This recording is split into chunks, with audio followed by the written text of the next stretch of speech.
Good morning, Year 3. Chapter 3, The Krindlekrax.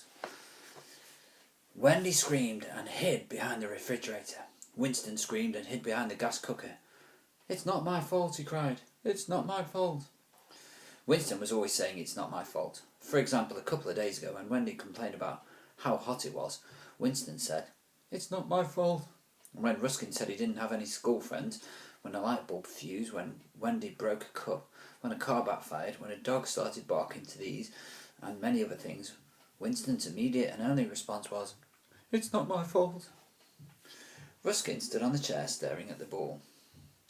It looked like an ostrich egg in a nest of toast. "Who said it was your fault?" Ruskin told his dad. "It's Alvis's ball again. That's all." Winston said, "That's the third time Alvis has broken one of our kitchen windows. Not to mention all my ruined toast," Wendy said. Then she added, "Pollywaddle-doodle all the day." Most people on Lizard Street were afraid of Alvis Cave. He was very tall and very strong, and always wore the clothes of an American footballer, huge padded shoulders, tight trousers, and a shiny black helmet with a visor. Also, his voice was so deep for an 11-year-old that sometimes when he shouted it made the teeth in Ruskin's head vibrate. Alvis and Ruskin were in the same class at school. Once, when they were both as small as each other, they had been friends. There had been 3 of them, in fact: Ruskin, Alvis, and Sparky Walnut. But when Alvis became tall and big and started scaring people, he stopped being friends with Ruskin. Sparky, who was scared, followed Alvis, and Ruskin was left without a friend, except for Corky, the school caretaker. There was knocking at the front door.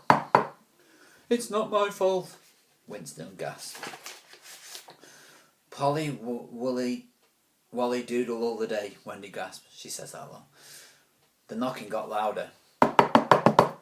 "Give him his ball back," Winston said. "But you shouldn't give it back to him," Ruskin insisted, stamping his foot. "Alvis is always breaking our windows, and we can't afford new ones. Look, most of our kitchen windows are being replaced with newspaper, and it's not just ours, it's everyone on Lizard Street, and no one ever says anything or complains because Alvis is tall and strong, and they're all afraid of him, and they're afraid of what his mum and dad will say. Alvis even breaks windows when he sleepwalks."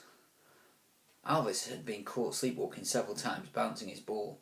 The ball made a distinctive liquid sound when it bounced that can only be described as da-boing. The knocking at the door grew louder. Alvis called through the letterbox, "If you don't give me my ball back, I'll knock your door down, you silly bunch of splinters." "It's not my fault," Winston gasped. "Pollywaddle-doodle all the day," Wendy gasped. Ruskin picked up the ball, jumped off the chair, and opened the street door.